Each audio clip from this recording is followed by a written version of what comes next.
nombre es María Eugenia Ramírez Brisneda.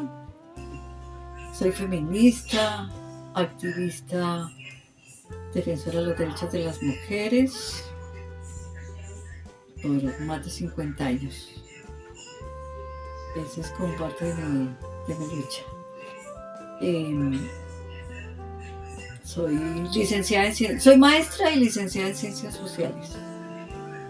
He hecho estudios en políticas públicas de género, en derechos humanos, derecho internacional humanitario, en mujeres y conflicto armado. Bueno, pues, contar 50 años te puedo pasar la hoja de vida.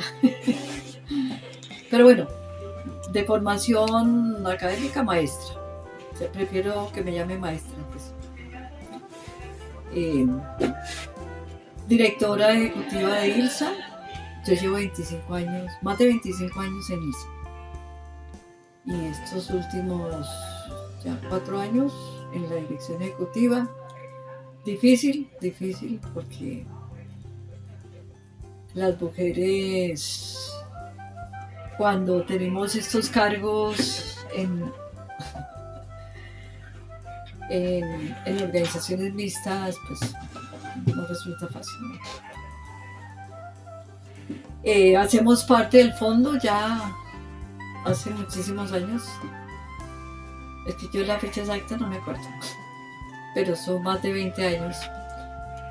Y este fondo surge por una iniciativa de diaconía. Pues César Grajales, César también lleva más de una cantidad de años al frente de diaconía. Y fue una propuesta no del fondo como tal, sino nos convocó a las contrapartes de diaconía para decir, tenemos unos recursos para que ustedes se junten y piensen qué podrían hacer conjuntamente. Así fue la propuesta. Entonces decidimos pues crear un fondo para líderes y lideresas defensoras de derechos humanos. Este fondo, que hoy está conformado por 4 organizaciones, era un fondo más amplio. Aquí estuvo el Banco de Datos del CINEP. Finalmente quedamos estas 4 organizaciones que nos hemos mantenido en el tiempo, pues porque la situación de las lideresas y los líderes en este país no ha cambiado. Ni siquiera con el acuerdo de paz, ni con la asunción de un gobierno de izquierda, y no porque el gobierno de izquierda tenga la responsabilidad, eso que quede claro, sino que bueno, pues hay detrás un conflicto social, un conflicto armado, unos intereses de la clase política, de quienes tienen el poder en la tierra, de la tierra, quienes manejan pues los intereses financieros, internacionales, en fin. Eso en relación a la violencia contra defensoras y defensores. Entonces, pues siempre decimos que estaremos hasta que cese la violencia contra quienes defienden los derechos.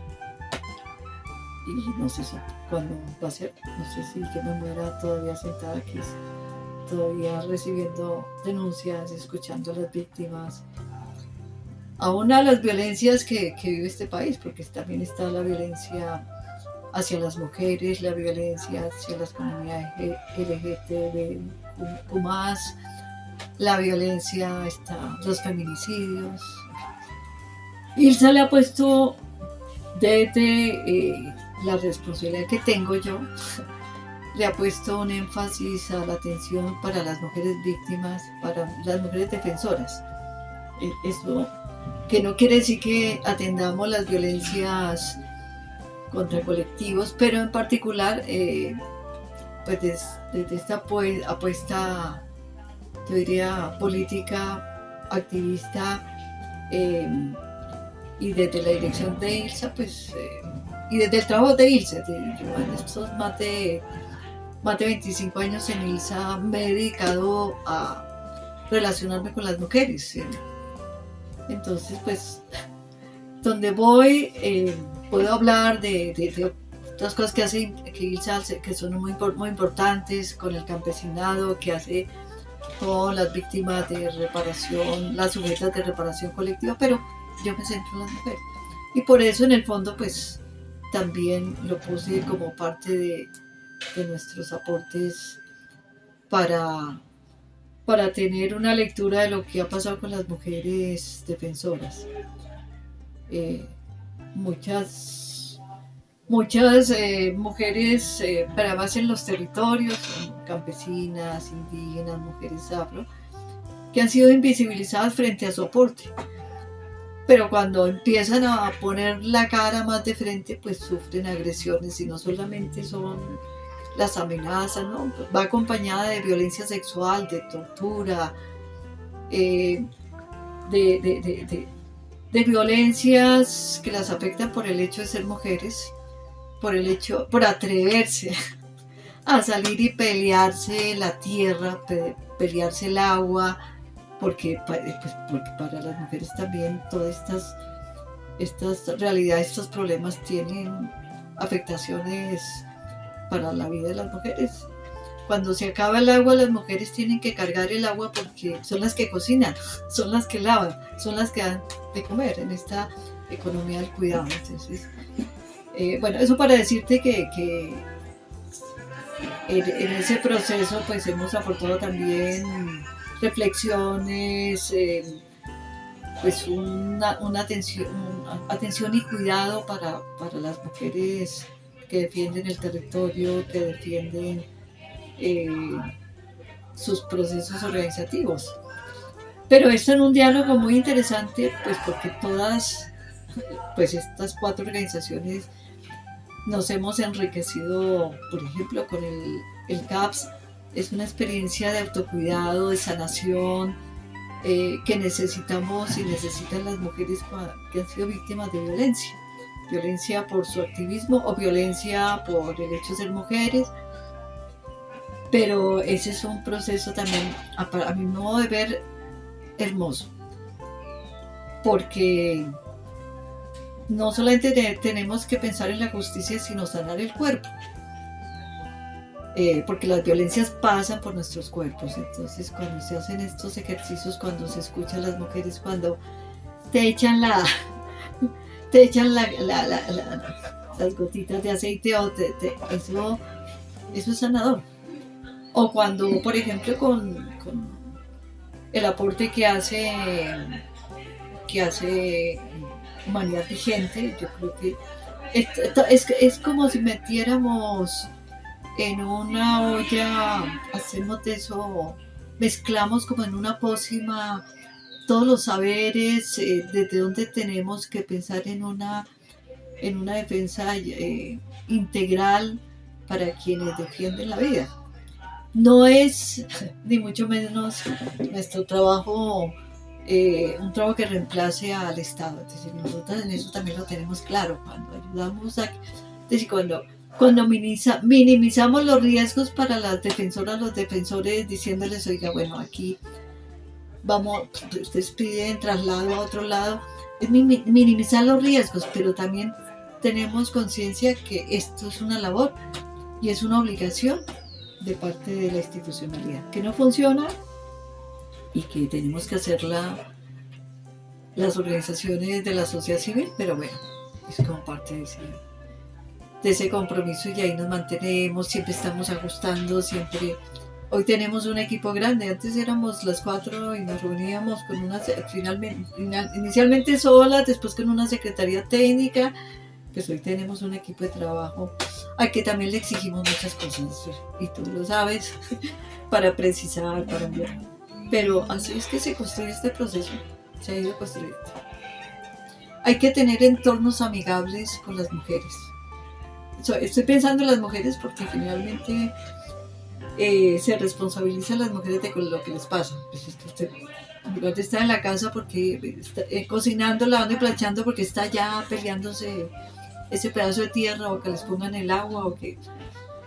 Entonces, claro, la sociedad debe entender que el trabajo de defensores y defensoras es un trabajo importante, es legítimo y que está encaminado a que la gente viva dignamente. No hay que ser indiferentes frente a lo que pasa. Hay que hacer todo un trabajo de conciencia porque si no me pasa a mí, ese es un problema de otros y otras. En este feminicidio en México, este reciente de esta mujer, pues te impresiona porque, claro, es una familia que nunca pensó, como dicen, nunca pensó que esto me hubiera pasado a mí. Pero ¿cuántas veces en este país, cuántos feminicidios, pero solamente si te tocan, ahí sí, oiga, la mataron.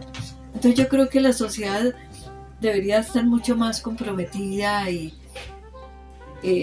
ser solidaria, pero no solamente la sociedad, sino ese entorno alrededor, ¿no? Los lugares protectores, para que nos cuidemos. Entonces es un tema de cuidado, de autocuidado. El autocuidado no solamente que yo me cuide, sino que nos cuidamos todas. Ese tiene que ser un compromiso y en eso hay que ir avanzando, ¿no? Para generar mayor conciencia que lo que hacemos y lo hacemos legítimamente, que no es un trabajo. Eso es generar condiciones de vida digna, ¿no? Como dicen, del buen vivir. Pero eso para la sociedad, pero también en este gobierno de cambio, de verdad hay que ir concretando las propuestas. Hay una intencionalidad. El fondo y organizaciones del fondo participamos en la Mesa Nacional de Garantías, estamos trabajando en la política pública para defensoras y defensores, en los lineamientos, en los planes de emergencia, en las mesas, fortaleciendo las mesas de garantías en los territorios, pero se necesita voluntad política, se necesita que haya tranquilidad en los territorios y por eso también nos sumamos a la posibilidad de un acuerdo de paz, es decir, a estos diálogos que hoy han empezado, el diálogo con el ELN, al Comité Nacional de Participación, porque si no hay unas condiciones sociales, económicas, políticas, territoriales, pues esto va a seguir siendo va a seguir siendo van a seguir siendo territorios en disputa. Las escuelas se convierten en territorios de guerra.